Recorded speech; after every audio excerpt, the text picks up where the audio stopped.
Assalamualaikum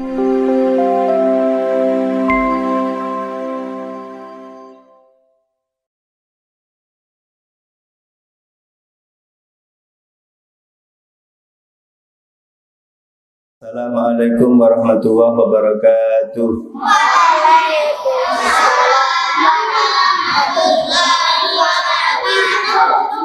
Alhamdulillahirabbil alamin. Alhamdulillahilladzi arsala rasulahu bil huda wa dinil haqqi liyudhhirahu 'ala dini kullih wa kafa billahi syahida. Nasyhadu an la ilaha illallah wa nasyhadu anna Muhammadan abduhu wa nabiyyuhu wa rasuluhu alladzi la nabiyya wa la rasula ba'dah. Yaqulu tabaraka wa ta'ala fi kitabihil karim ba'da a'udzu billahi samii'il alim minasyaitonir rajim. Bismillahirrahmanirrahim. Ya ayyuhalladzina amanu kutiba alaikumusiyam kama kutiba alal ladzina min qablikum la'allakum tattaqun. Wa qala an-nabiy sallallahu alaihi wasallam man shoma ramadhana imanan wa ihtisaban ghufira lahu ma taqaddama min dhanbi wa qala man qama ramadhana imanan wa ihtisaban ghufira lahu ma taqaddama min dhanbi. Sadaqallahul azim wa sadaqa rasuluhul karim. Allahumma anfa'na bima 'allamtana wa 'allimna ma yanfa'una wa zidna ilman nafi'a. Rabbi shrah li sadri wa yassir li amri wahlul 'uqdatam min lisani yafqahu qawli. Allahumma ati nufusana taqwaha wa zakkiha anta khairu man zakkaha anta waliyuha wa maulaha. Hadirin jamaah kajian menjelang berbuka rahimani wa rahimakumullah. Alhamdulillah pada sore hari ini bersyukur kita kepada Allah Subhanahu wa taala, kita sudah masuk pada hari yang ke-12 di bulan yang mulia, bulan Ramadan, sebagaimana Rasulullah sallallahu alaihi wasallam bersabda dalam riwayat Imam Tabrani,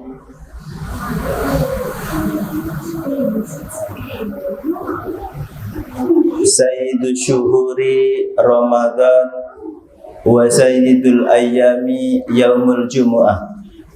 Bulan yang paling mulia adalah bulan Ramadan dan hari yang paling mulia itu adalah hari Jumat.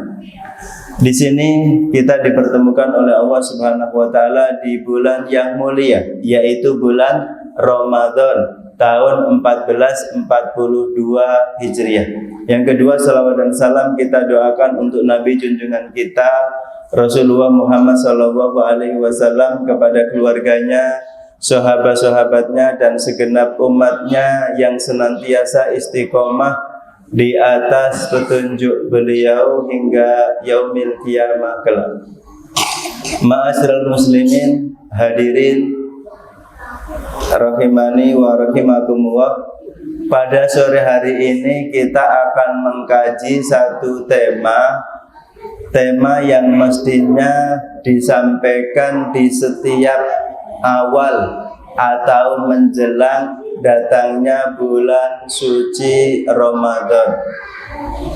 Ya, ini bagian dari ilmu yang wajib untuk kita pelajari menurut Imam Az-Zarnuji rahimahu wa ta'ala, bahwa salah satu dari ilmu yang hukumnya fardu untuk dipelajari adalah ilmul hal, ilmu yang berkenaan dengan keadaan atau kondisi kita pada saat itu. Karena kita masuk di bulan Ramadan, mestinya ilmu tentang seluk-beluk Ramadan itu juga harus atau wajib kita pelajari. Fardu hukumnya untuk kita pelajari. Adapun panduan kita dari fikih Ramadan yang akan kita pelajari itu adalah menurut mazhab Syafi'i. Mana Syafi'i? Ada enggak namanya Syafi'i di sini? Ada ya, Mas Syafi'i, perhatikan ya. Nah, menurut mazhab Syafi'i. Madhab, kenapa kita memilih madhab Syafi'i yang kita pelajari begitu? Sebagaimana mayoritas penduduk, sebagaimana mayoritas kaum muslimin yang ada di Indonesia ini itu adalah penganut madhab Syafi'i, di mana Imam Syafi'i rahimahullah wa ta'ala itu meletakkan dasar-dasar hukumnya itu berdasarkan hadis, belajar dari Imam Malik rahimahullah yang ada di kota Madinah, dan juga belajar dari murid-murid Imam Abu Hanifah yang terkenal dengan mazhab Ahlur Ra'yi. Di sini beliau memadukan dua dalil sehingga menjadi kuat dalam pendasaran ilmu fikihnya. Baik, ya. Ustazah bisa dibantu ini anak-anak ini. Ya. Ini terutama yang hijau ini, yang hijau. Ya. Ini sebenarnya materinya banyak ya. Materinya banyak. Baik, kita mulai. Puasa Ramadan menurut mazhab Syafi'i.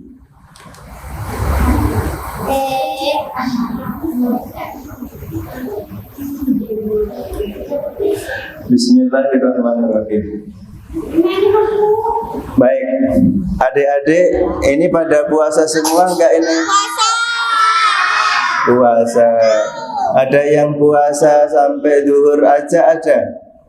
Ada. Azmi ya. Siapa namanya? Torik. Ya ini torik kecil. Ini torik besar sing rodok ndablek ya. Ya. Definisi saum atau puasa secara bahasa artinya al-imsak. Nah, kalau kita makan sahur itu biasanya ada yang woro-woro pakai sirine tandanya, atau ada yang mengumumkan melalui apa namanya mikrofon yang ada di masjid, al-imsak gitu ya. Al-imsak berarti artinya apa? Menahan diri untuk tidak melanjutkan makan dan minum pada saat itu. Secara istilah adalah menahan diri dari segala hal yang dapat membatalkan puasa dari sejak terbitnya fajar sampai terbenam matahari dengan niat tertentu, biniyatin makhsusin. Ya, silakan masuk Mbak. Nggak apa-apa, ini saya ajarkan kepada anak-anak ya. Mereka menjadi generasi kaum muslimin yang akan datang 10-15 tahun yang akan datang. Ada Ustadz Torik ya, ada Syekh Labib ya, ada Ustadz Toha. Nah ini ya, amin Allahumma amin ya. Perhatikan, makanya Ustadz Syafi'i, perhatikan ya, kita belajar fikih Ramadan madhab Syafi'i ya, makanya rungokke sing tenanan ya. Untuk niat puasa Ramadan itu ada dua unsur yang harus dihadirkan di dalam hati, yakni berniat untuk melakukan puasa, yaitu nawaitunya. Kemudian yang kedua menetapkan jenis puasanya, yaitu Ramadan.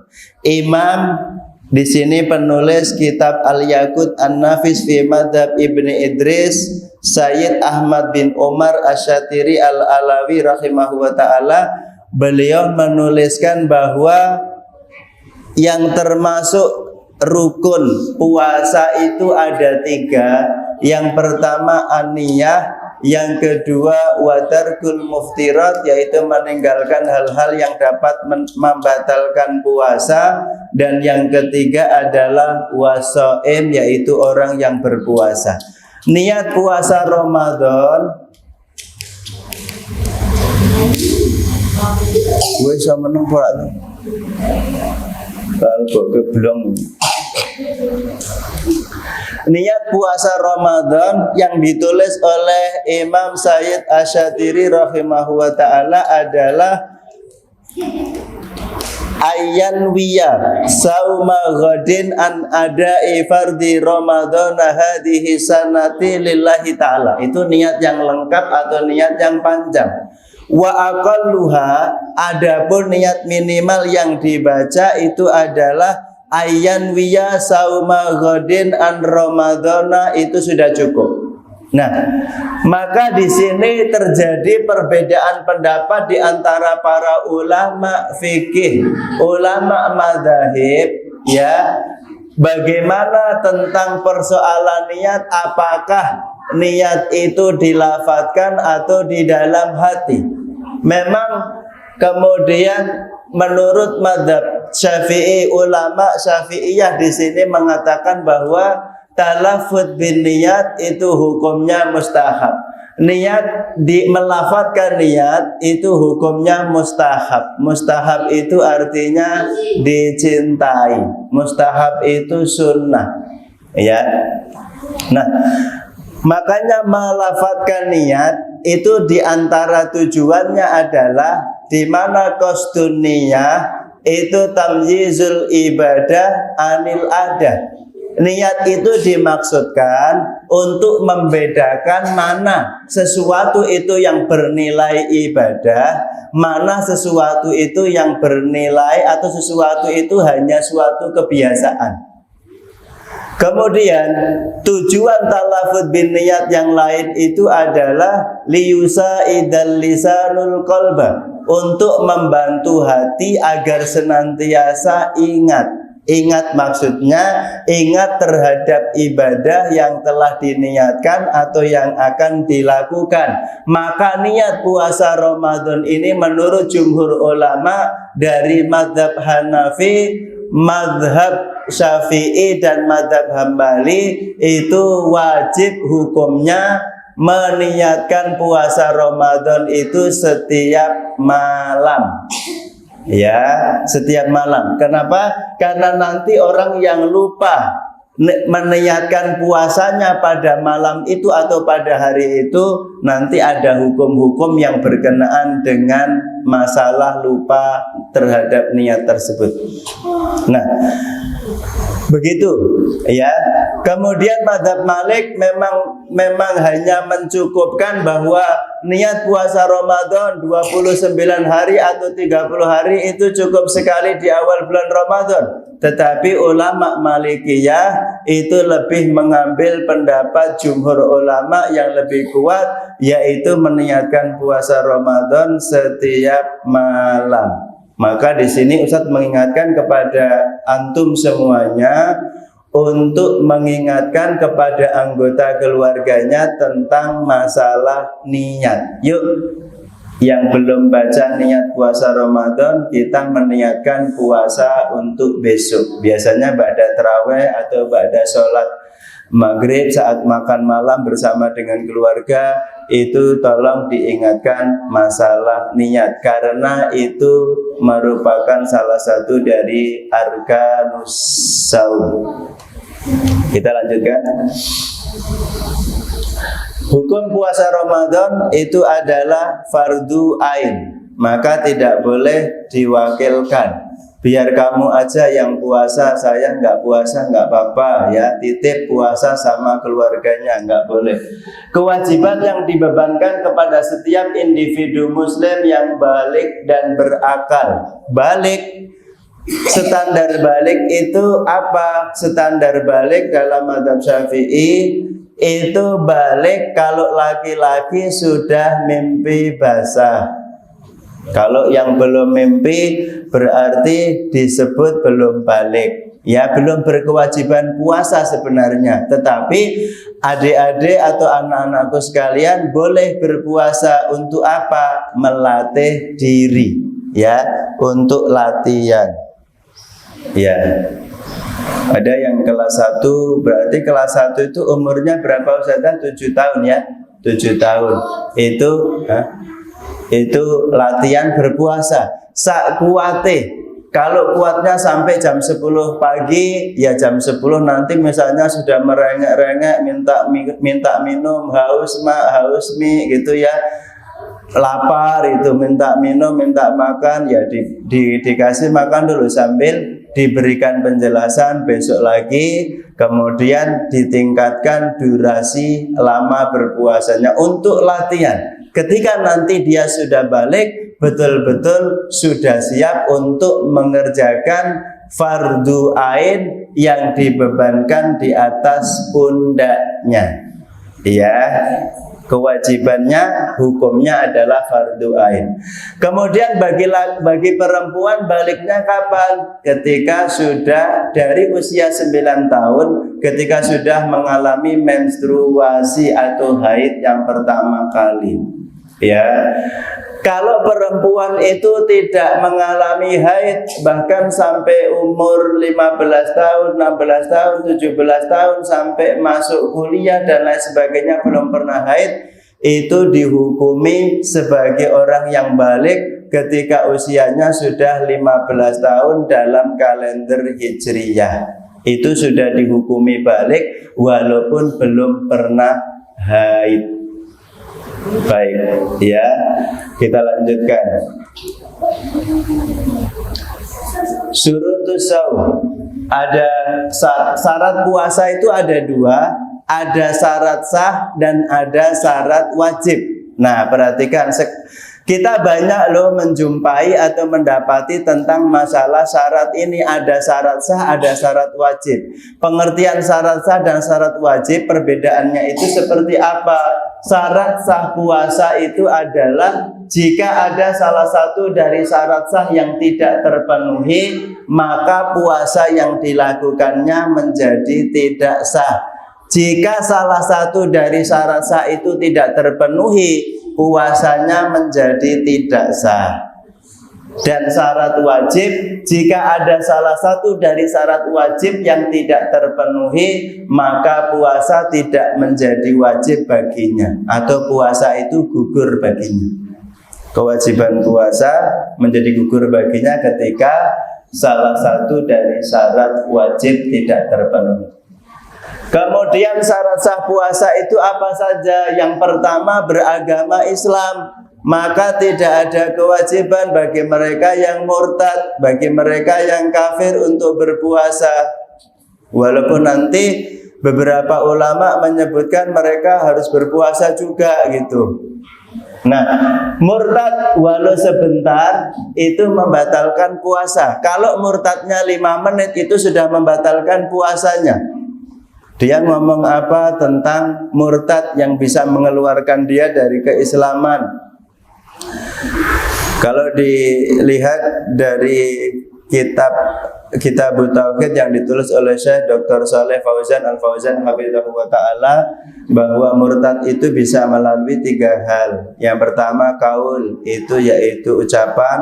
Yang kedua itu i'tiqad, keyakinan. Dan yang ketiga adalah amal. Yang kedua berakal. Gila walaupun sebentar itu bisa membatalkan puasa. Misalnya ada orang tadinya sehat, waras dalam bahasa kita ya, kemudian 10 menit dia gila gitu. Itu dia sudah makan sahur, dia sudah niat puasa, tapi kemudian dia gila sebentar 5 menit atau 10 menit dia gila, ya itu puasanya batal, puasanya batal. Yang ketiga, suci dari haid dan nifas.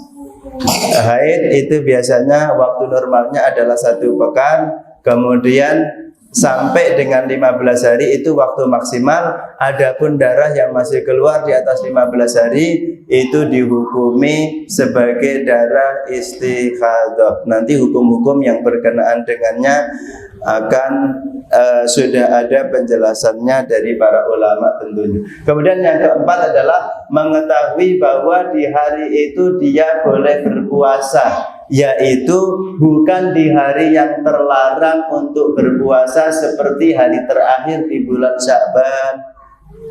Maka tanggal 30 Sya'ban itu tidak boleh berpuasa seseorang itu.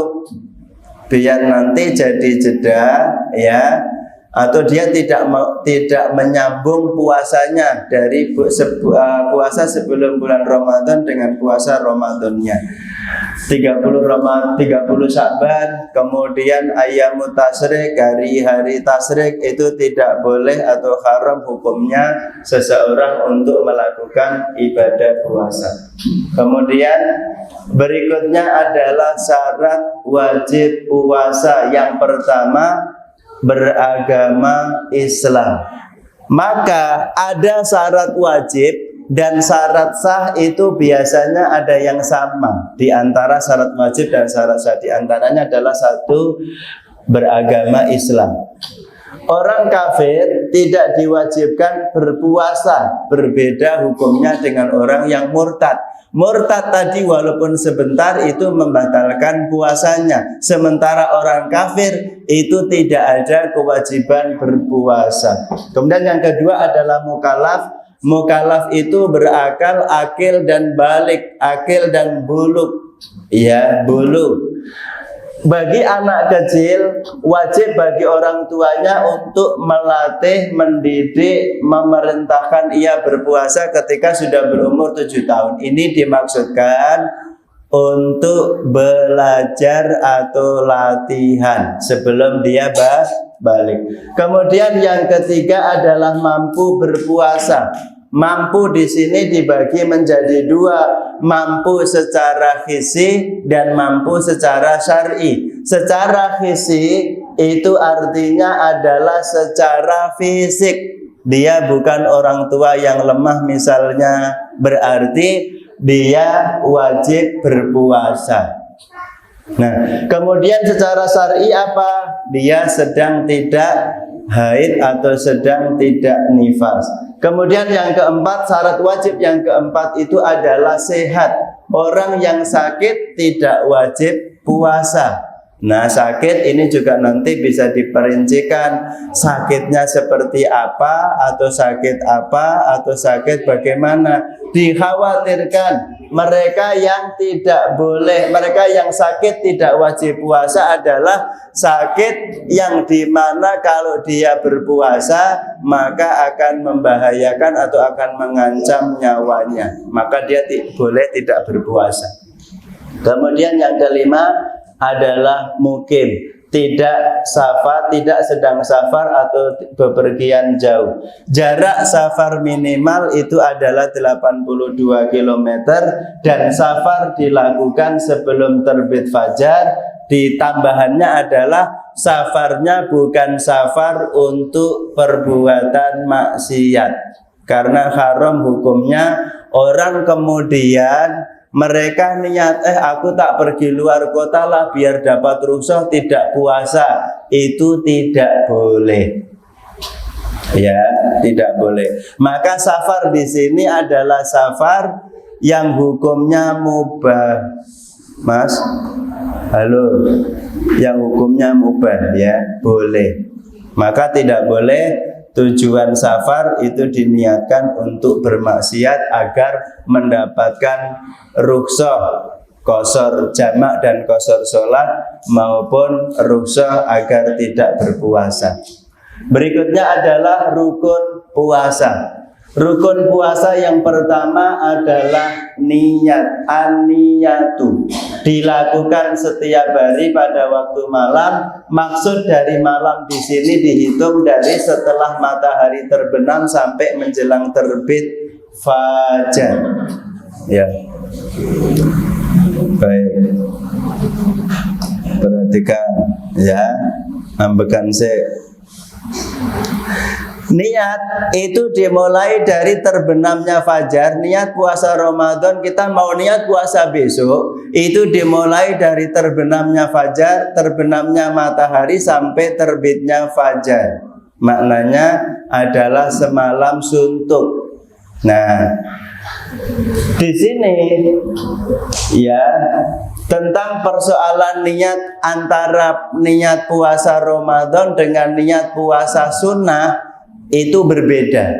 Niat puasa Ramadan betul-betul kita jaga bagaimana supaya tidak terlewat kita pada malam hari itu untuk meniatkan ibadah Ramadan besok harinya. Beda dengan niat puasa apa? Puasa sunnah Senin Kamis misalnya. Kalau Senin Kamis, maka kita sering menjumpai bahwa Rasulullah SAW ketika setelah sholat syuruk beliau pulang ke rumah Aisyah, Ummul Mukminin Aisyah, kemudian beliau ke dapur. Ketika di dapur tidak dijumpai apa-apa, tidak ada bahan makanan, tidak ada makanan yang siap dimakan, maka beliau sampaikan kepada Aisyah, aku niatkan hari ini untuk berpuasa. Itu boleh. Niat puasa sunnah itu sampai dengan zuhur. Ya boleh. Jam 10 aku dari pagi belum makan, aku niatkan untuk puasa, itu boleh. Tapi kalau Ramadan sampai dengan terbitnya fajar. Di sini biasanya terbitnya fajar itu ditandai dengan adzan subuh. Maka kalau sudah mendengar adzan, tidak boleh lagi makan apapun. Ustadz, kan ada hadis yang menjelaskan kalau Bilal adzan, kalau kalian mendengar Bilal itu adzan, maka lanjutkan makanmu. Apa yang ada di tanganmu itu dimakan, apa yang ada di mulutmu itu dihabiskan. Ingat bahwa Rasul itu punya muadzin, tidak hanya Bilal. Ya, adzan Bilal itu dimaksudkan sebagai adzan yang pertama. Dan itu kalau kita hari ini kurang lebih masih ada waktu 10 menit sebagaimana suara sirine yang kita dengarkan setiap menjelang berbuka puasa dan ketika kita makan sahur. Baik, sampai di sini bisa dipahami ya. Kemudian yang kedua, meninggalkan segala hal yang dapat membatalkan puasa dari terbit fajar sampai terbenam matahari dalam kondisi ingat, tidak lupa, leluasa, itu tidak dipaksa dan tidak berada dalam kondisi ketidaktahuan yang ditolerir. Ketidaktahuan yang ditolerir itu dijelaskan oleh para ulama di sini. Yang pertama adalah dia baru masuk Islam, ilmu tentang puasa masih sedikit misalnya, itu ketidaktahuan yang ditolerir. Kemudian yang kedua, hidupnya jauh dari para ulama, misalnya tinggalnya di pelosok pucuk gunung misalnya ya, nggak ada buku referensi, nggak ada sinyal, ya dia nggak bisa buka YouTube untuk belajar online dan lain sebagainya. Sudah dia menjalani hari-hari puasa itu semaksimalnya atau sebisanya. Selanjutnya adalah kapan seseorang itu dikatakan sebagai orang yang dipaksa. Ini barangkali tidak terlalu penting bagi kita karena kondisi kita bukan kondisi darurat. Saya lewati aja. Kemudian hal-hal yang membatalkan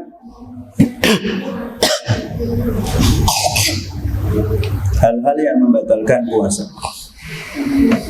Hal-hal yang membatalkan puasa itu ada dua. Anak-anakku sekalian, ini yang perlu dicatat. Yang membatalkan puasa itu bukan saja makan dan minum. Halo, dilihat di layarnya, dilihat. Semuanya yuk lihat ya. Yang pertama adalah al-muhbitat.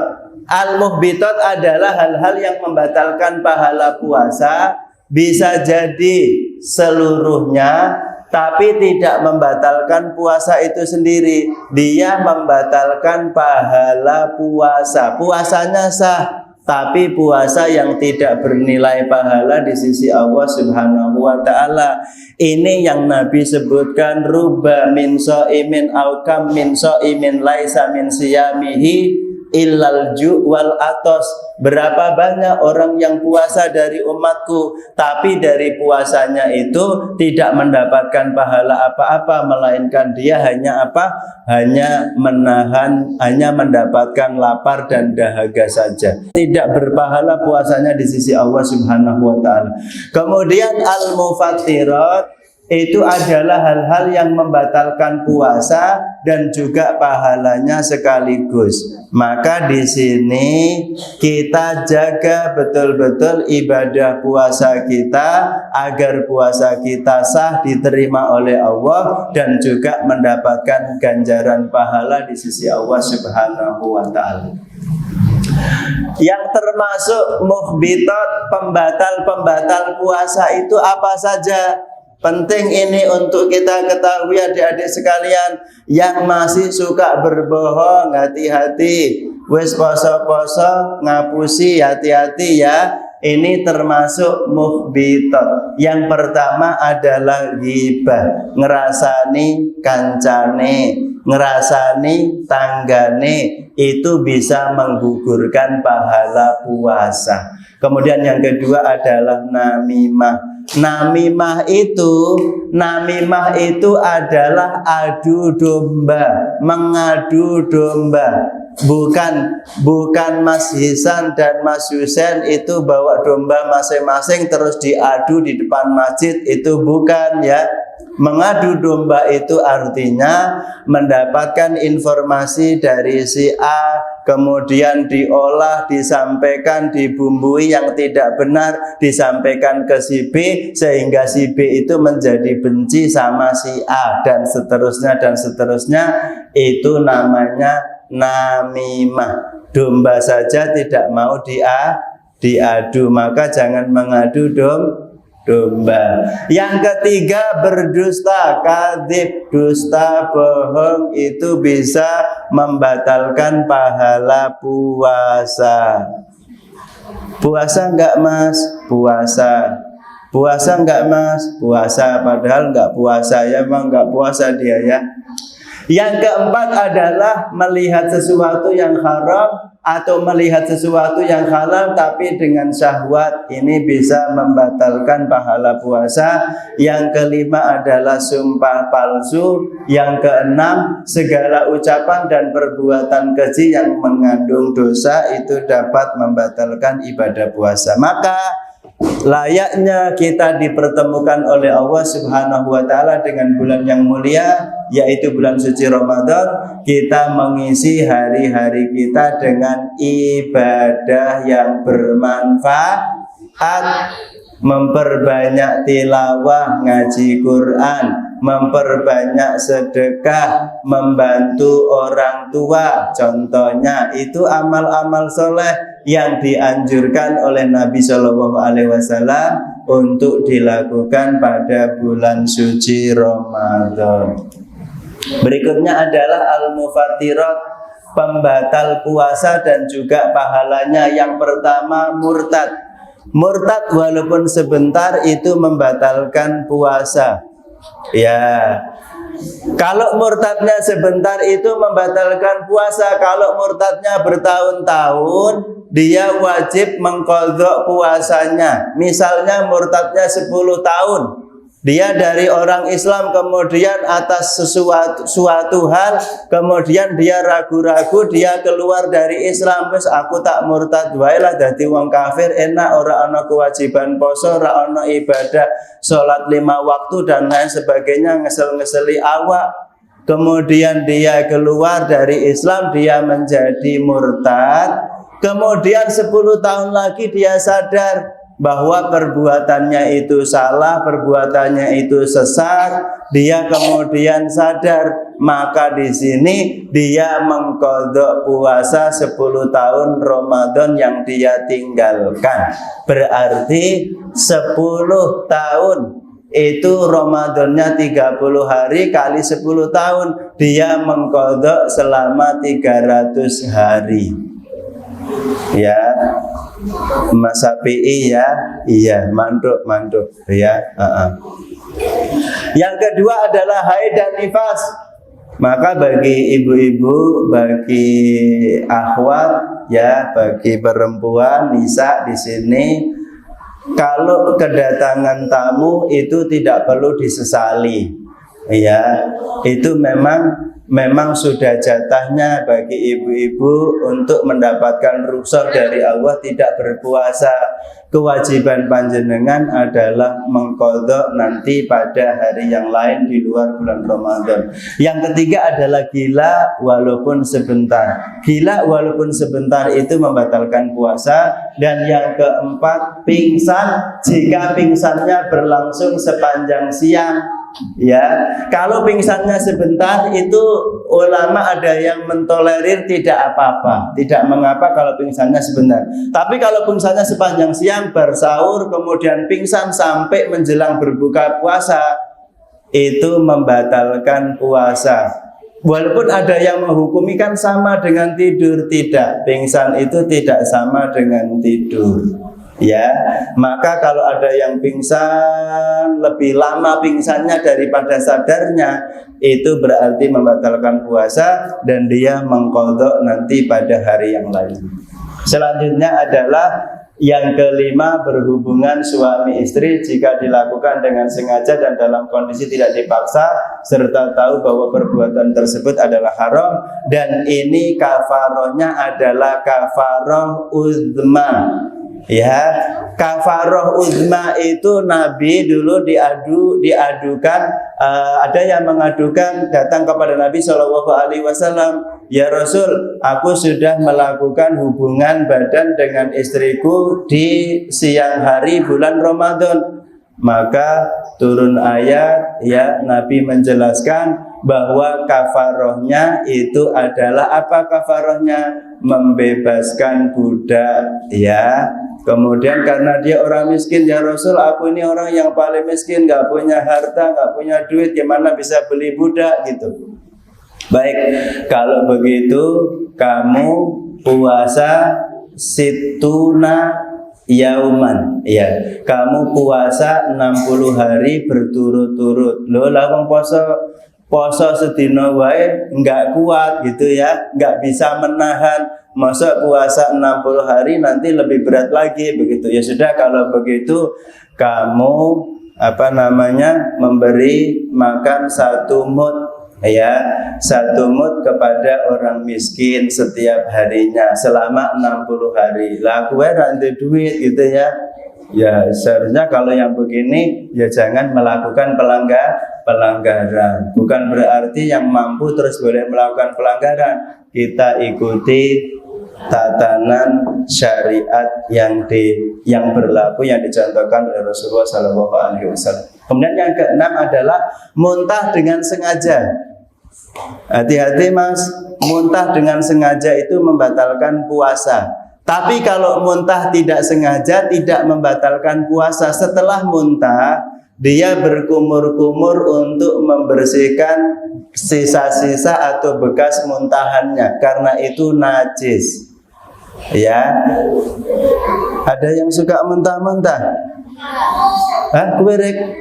Ngapa kowe muntah-muntah rek? Kowe koyan mangan ya. Kemudian yang ketujuh, berkeinginan untuk mengeluarkan mani atau istimna. Di sini ini masih kecil-kecil ya, nggak perlu saya jelaskan. Gue malah ngajari aku ya. Yang kedelapan, masuknya sesuatu ke dalam rongga, al-manfat al-maftuh, rongga yang terbuka melalui manfaat maftuh, saluran tubuh yang terbuka, yaitu hidung, telinga, mulut, kemaluan, dan juga dubur. Ya, lubang ada 5 lubang di sini, lubang mulut, hidung, kemudian kemaluan, dan juga dubur atau belakang. Misalnya seperti makan, minum, merokok, baik rokok biasa maupun rokok elektronik. Merokok itu membatalkan puasa walaupun tidak ditelan, ya. baik rokok biasa maupun rokok elektronik yang tidak ada asapnya. Obat asma, tetes telinga, kateterisasi urin, obat yang dimasukkan lewat dubur dan lain sebagainya. Sebagian ulama mazhab Syafi'i berpendapat bahwa obat tetes telinga itu tidak membatalkan puasa sebagaimana difatwakan oleh Imam Ghazali, Imam Ali As-Sinji, Al-Qadhi Husain dan juga Al-Fawroni. Termasuk vaksin itu tidak membatalkan puasa. Ya, yang jelas kalau itu kemudian disuntikkan dengan tujuan untuk menambah asupan gizi, ada rasa kenyang yang dirasakan di dalam mulut, lah itu baru membatalkan puasanya. Maka di sini kita berhati-hati. Kemudian berikutnya konsekuensi dari tidak puasa. Ada yang tidak puasa, Mas? Ada yang tidak puasa. Nah, konsekuensi dari tidak puasa apa? Tidak ada qadha dan fidyah. Itu diperuntukkan bagi siapa tidak ada qadha dan fidyah? Orang gila yang kegilaannya bukan karena disengaja. Fidyah adalah memberi makan satu orang miskin untuk satu hari puasa yang ia tinggalkan sebanyak 1 mud atau sekitar 600 gram. 600 gram itu sama dengan 6 on ya Ustazah ya? Sama dengan 6 on. Ada juga yang mengatakan sekitar 750 gram.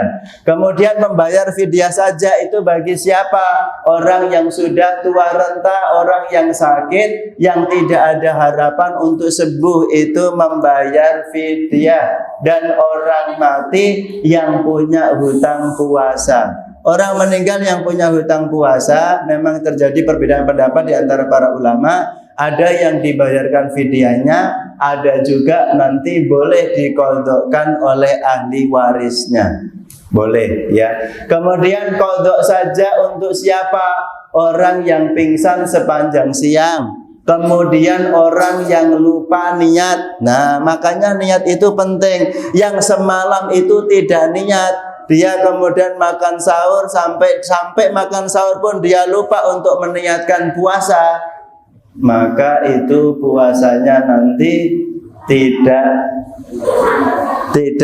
sah dan dia mengqadhanya pada hari yang lain. Kemudian dan orang yang batal puasa dengan sengaja bukan karena hubungan suami istri, ini hukumnya kafarohnya kemudian adalah mengqadha saja. Selanjutnya qadha dan fidyah. Wanita hamil atau menyusui yang khawatir dengan kesehatan anaknya saja, adapun jika khawatir terhadap kesehatan dirinya dan anaknya, maka cukup mengqadha saja. Yang kedua, orang yang menunda qadha padahal mampu sampai datang Ramadan berikutnya. Memang masalah-masalah puasa bagi perempuan atau bagi muslimah itu banyak. Ada yang kemudian setiap tahunnya melahirkan anaknya misalnya selama 10 tahun berturut-turut, itu Ramadannya bagaimana? Posisinya walaupun dia sudah selesai nifas, paling tidak ya dia masih pada posisi menyusui anaknya, maka ya terkena hukum ini. Berikutnya adalah apa ini? 6 orang yang tetap tidak boleh makan dan minum atau lainnya meskipun puasanya sudah batal, wajib qadha setelah Ramadan. Maka hati-hati kalau menyengaja diri membatalkan puasa tanpa udzur atau tanpa alasan yang syar'i, qasam, itu tidak boleh makan dan minum untuk waktu setelahnya, seterusnya sampai dengan berbuka puasa. 1. Orang yang sengaja membatalkan puasa selain berdosa besar, dia juga wajib menahan diri dari makan dan minum. Contohnya si A misalnya, si Fulan ini sudah niat puasa, malam hari sudah niat, pagi sahur sudah makan sahur, kemudian siang hari panas terik dia merasakan kehausan dan lapar banget. izin sama orang tuanya, nggak boleh dia kabur pakai sepeda ontel kemudian masuk ke warung makan. Itu setelah sholat duhur, ya. Makanya setelah dia makan itu, menyelesaikan makannya, setelah itu waktu yang masih ada sampai dengan berbuka puasa, dia tidak boleh makan dan minum dan lain-lainnya.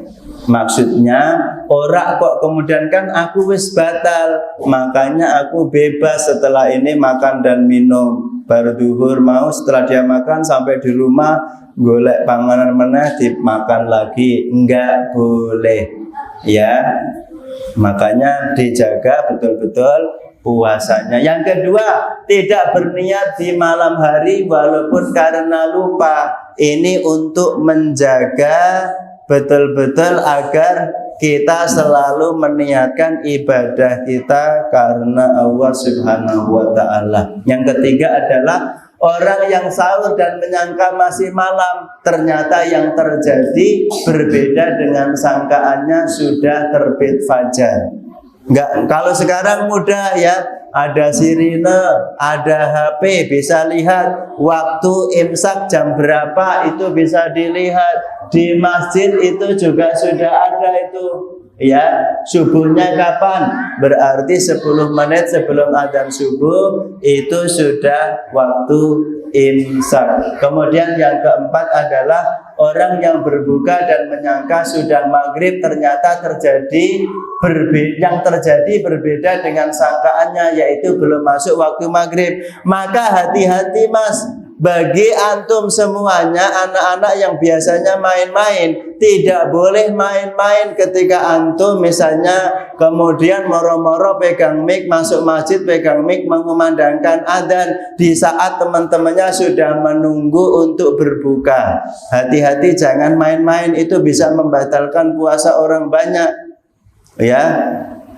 Moro-moro masuk masjid, Allahu Akbar, Allahu Akbar, sudah adzan, makan. Jebule dia keluar lagi. Dia keluar lagi dari masjid, belum kok, belum adzan gitu ya. Hati-hati, itu perbuatan yang tidak baik. Ya. Atau apa cara-cara yang lain, membuat misalnya sesuatu yang lucu-lucuan gitu ya, biar bagaimana caranya teman-temannya yang berpuasa itu bisa berbuka. Ini berbahaya. Kemudian yang kelima adalah orang yang meyakini bahwa ia berada di tanggal 30 Sya'ban, ternyata dia berada di tanggal 1 Ramadan, maka dia tetap berpuasa sepanjang hari, tidak boleh makan dan minum walaupun puasanya tidak berpahala. Yang keenam adalah orang yang terlanjur menelan air karena tindakan yang tidak disyariatkan, seperti berkumur-kumur berlebihan, ya, berkumur-kumur. Yang keempat, atau kumur-kumur di luar wudu atau mandi wajib. Perhatikan, yang suka berkumur-kumur untuk menghilangkan haus, ya, walaupun hati-hati juga, hati-hati, takutnya sedikit tertelan, itu sudah membatalkan puasa. Maka berkumur-kumur seperlunya. Kalau pada wudhu, saat wudhu ya 3 kali, ya. Berikutnya, ini hal-hal yang disunahkan ketika berpuasa. Apa saja? Yang pertama, segera berbuka. Kalau sudah mendengar waktu adzan, ditandai dengan waktu adzan saja mudahnya tenggelamnya matahari itu, ya.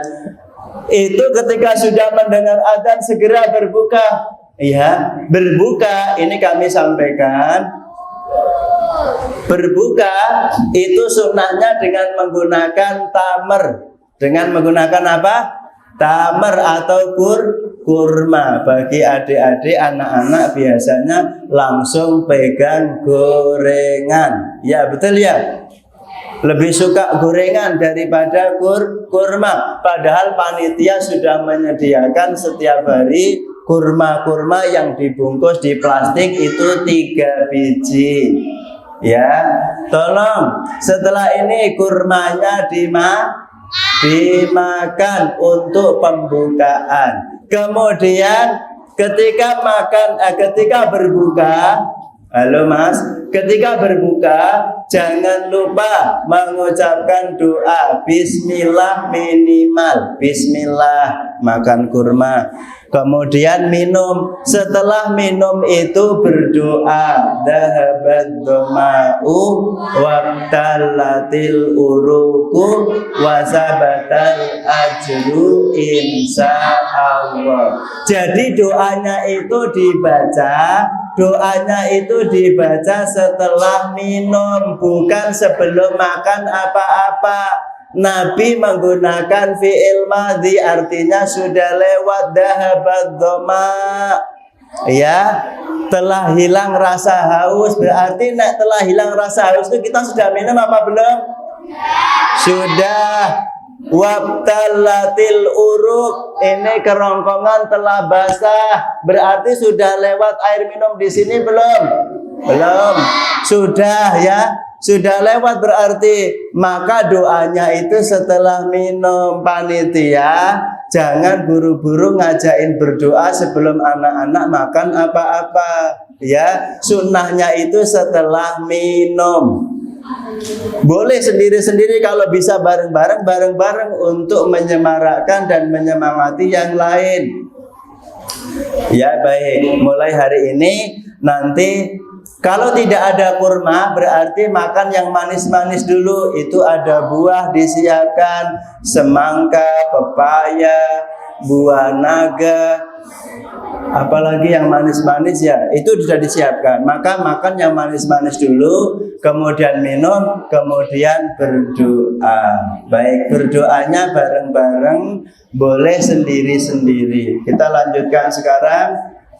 Sahur, walau hanya dengan seteguk air. Jangan meninggalkan makan sahur. Aku males kok sahur, insya Allah kuat. Ini puasanya. Sahur itu adalah sunnah Nabi. Ya, maka usahakan makan sahur walaupun hanya dengan minum seteguk air. Kemudian mengakhirkan sahur dan menyegerakan berbuka, itu hukumnya sunnah. Ya, mengakhirkan sahur dan menyegerakan berbuka. Kalau sudah dengar adzan, itu bersegera, jangan menunda. Aku masih kuat tuh, aku bukanya nanti aja sampai isya. Wah, itu menyelisihi Kanjeng Nabi. Ya, maka kita Rek sego, ya segone nanti ya Rek. Berdoa ketika berbuka, dhahabat dhama, bismillah, terus dhahabat dhama. Memberi makan atau minum untuk berbuka bagi orang yang berpuasa. Mandi wajib sebelum subuh, mandi setiap malam setelah maghrib agar semangat untuk melakukan sholat malam atau qiyamul Ramadan. Setelah makan malam, mandi dulu sebelum berangkat ke masjid untuk sholat tarawih, biar tidak ngantuk. Kemudian yang ke-10 senantiasa melaksanakan sholat witir. Yang ke-9 melaksanakan sholat tarawih pada malam pertama sampai malam terakhir. Kalau kita mau mendapatkan pahala sholat semalam suntuk, berarti kita ikut sholat tarawih berjamaah bersama imam dari takbiratul ula sampai dengan salam. Jangan ditinggal di tengah jalan. Mas Juber, kalau Mas Juber disuruh sholat semalam suntuk dari bar isya sampai subuh, kuat no apa ora Mas Juber? Mas Torek kuat apa ora Mas Torek? Kuat. Tidak kuat kita semuanya sholat semalam suntuk.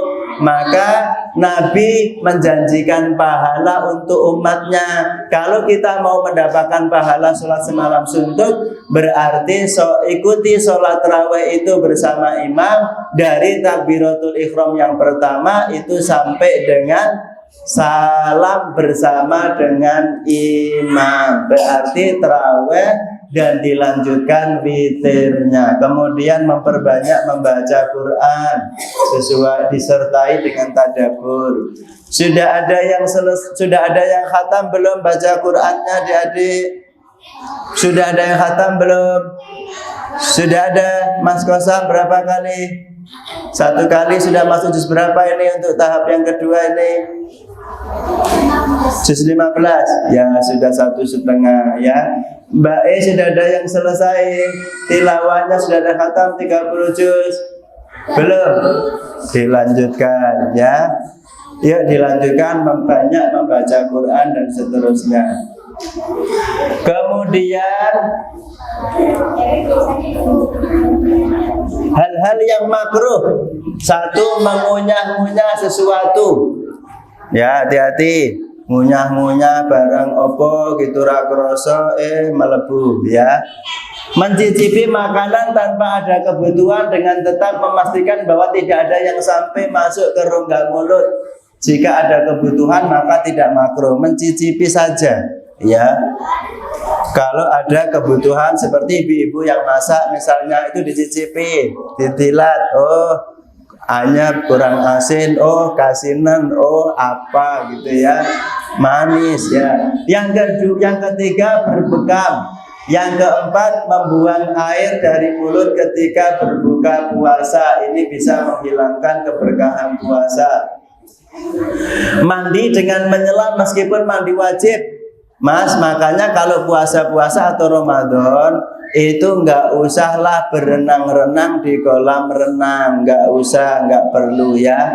Nanti aja mandi biasa aja, nggak perlu berenang. Kemudian yang keenam, gosok gigi setelah masuk waktu zuhur. Tapi menurut pendapat Imam Nawawi hal ini tidak mengapa, tidak makruh. Yang ketujuh, banyak makan dan tidur serta membahas hal-hal yang tidak ada manfaatnya. Yang termasuk makruh adalah lebih banyak waktunya diisi untuk tidur. Tidur sedino kota bar sahur, bar sholat subuh tidur sampai duhur. Kemudian sholat duhur tangi, bar duhur ya turu meneh nganti asar. Bar asar ki ya turu meneh sampai berbuka puasa. Lah terus puasane ki ngopo gitu ya. Tidak ada manfaat yang lebih yang didapatkan kecuali hanya tidur, dan banyak tidur di bulan Ramadan itu bisa jadi hukumnya makruh. Ya, kemudian yang kedelapan, menikmati kesenangan-kesenangan yang mubah itu menjadi makruh nanti, karena mestinya bisa kita pakai, kita gunakan waktu kita untuk hal-hal yang lebih bermanfaat. Kita cukupkan dulu sampai di sini. Kita tutup dengan doa. Ada berdoa, tangannya diangkat. Yuk kepada semua hadirin, semua yang hadir, tangannya diangkat. Mus'ab duduknya yang bagus, yang rapi, kosam, sebelah kosam. Mas menghadap ke kiblat, menghadap ke kiblat. Yuk, Kois menghadap ke kiblat. Mas Asmi, yuk duduknya bagus. Bersila, tangannya diangkat. A'udzubillahi minasyaitonirrajim. Bismillahirrahmanirrahim. Alhamdulillahirabbil alamin. Hamdan na'imin, hamdan syakirin, hamdan yuwafi ni'amah wa yukafi'u mazidah. Allahumma rabbana lakal hamdu kama yanbaghi li jalali wajhikal karim wa azimi sultanik. Allahumma salli wa sallim wa barik ala Muhammad wa ali. Rabbana zalamna anfusana wa illam taghfir lana wa tarhamna lanakunanna minal khasirin. La ilaha illa anta subhanaka inni kuntu minadh dhalimin. La ilaha illa anta subhanaka inni kuntu minadh dhalimin.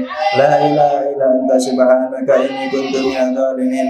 Allahumma ja'al jam'ana hadza jam'an marhuma wa tafarruqana min ba'dihi tafarruqa ma'suma wa la tada' fina wa la ma'ana syaqiyya wa la mahruma. Allahumma inna nas'aluka al-huda wa tuqa wal afafa wal ghina. Allahumma inna nas'aluka al-huda wa tuqa wal afafa wal ghina. Allahumma inna nas'aluka al-huda wa tuqa wal afafa wal ghina.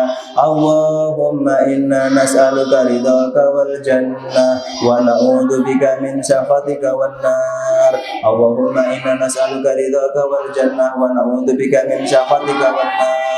Allahumma inna nas'aluka ridhaka wal jannah wa na'udzu bika min sakhatika wan nar. Allahumma inna nas'aluka salamatan fid din wa afiyatan fil jasad wa ziyadatan fil ilmi wa barakatan fil rizqi wa taubatan qabla al-maut wa rahmatan indal maut dan ba'dal maut. Allahumma hawwin alaina fi sakaratil maut wa najata minan nar wal afwa indal hisab. Allahumma la tada fi maqamina hadza dhanban illa ghafarta wa la hamman illa farajta wa la dainan illa qadaita wa la mustaqiman illa thabbata wa la waladan illa aslahta wa la maridan illa syafaita wa la hajatan min hawaiji dunya wal akhirati illa qadaitaha ya arhamar rahimin. Wa la hajatan min hawaiji dunya wal akhirati illa qadaitaha ya akramal akramin. Wa la hajatan min hawaiji dunya wal akhirati illa qadaitaha ya rabbal alamin. Allahumma inna ala dzikrika wa syukrika wa husni ibadatik. Allahumma aslih lana dinana alladhi huwa ismatu amrina wa aslih lana dunyana allati fiha ma'ashuna wa aslih lana akhiratana allati ilaiha ma'aduna waj'alil hayata ziyadatan lana fi kulli khair waj'alil mauta rahatan lana min kulli syarr. Allahumma inna hadzal marad jundun min junudik tusibu bihi man tasha wa tasrifuhu an man tasha fasrifu anna wa an buyutina wa an ahlina wa azwajina wa dararina wa biladina wa biladil muslimin wa hafadna mimma nakhafu wa na'dar fa anta khairul hafidha wa anta arhamur rahimin. Allahumma inna na'udzubika min jahdil bala wa darakis saqa wa su'il qada wa syamatatil a'da. Allahumma ja'alna min ahlil Qur'an. Allahumma ja'alna min ahlil Qur'an. Allahumma ja'alna min ahlil Qur'an. Allahumma ja'alil Qur'an al-azima rabi'a qulubina wa nura sudurina wa jala'a ahzanina wa dhahaba humumina. Allahumma ja'alil Qur'an lana fid dunya qarina wa fil qabri munisa wa fi yaumil qiyamati syafi'a wa ala sirati nura wa ilal jannati rafiqa wa minan nari sitra wa hijaba. Rabbana hab lana min azwajina wa dhurriyyatina qurrata a'yun waj'alna lil muttaqina imama. Allahumma ansur mujahidina fi kulli zamani wa makan. Allahumma ansur ikhwanana al mujahidina fi kulli zamani wa makan. Allahumma ansur ikhwanana al mujahidina fi kulli zamani wa makan. Rabbana atina fid dunya hasanah wa fil akhirati hasanah wa qina adzabannar wa qina adzabannar wa qina adzabannar. Subhana rabbika rabbil izzati amma yasifun wa salamun alal mursalin walhamdulillahi rabbil alamin. Amin Allahumma amin. Demikian yang bisa kita kaji pada sore hari ini, mudah-mudahan bermanfaat. Aku qouli hadza wa astaghfiru wa lakum. Wassalamualaikum warahmatullahi wabarakatuh.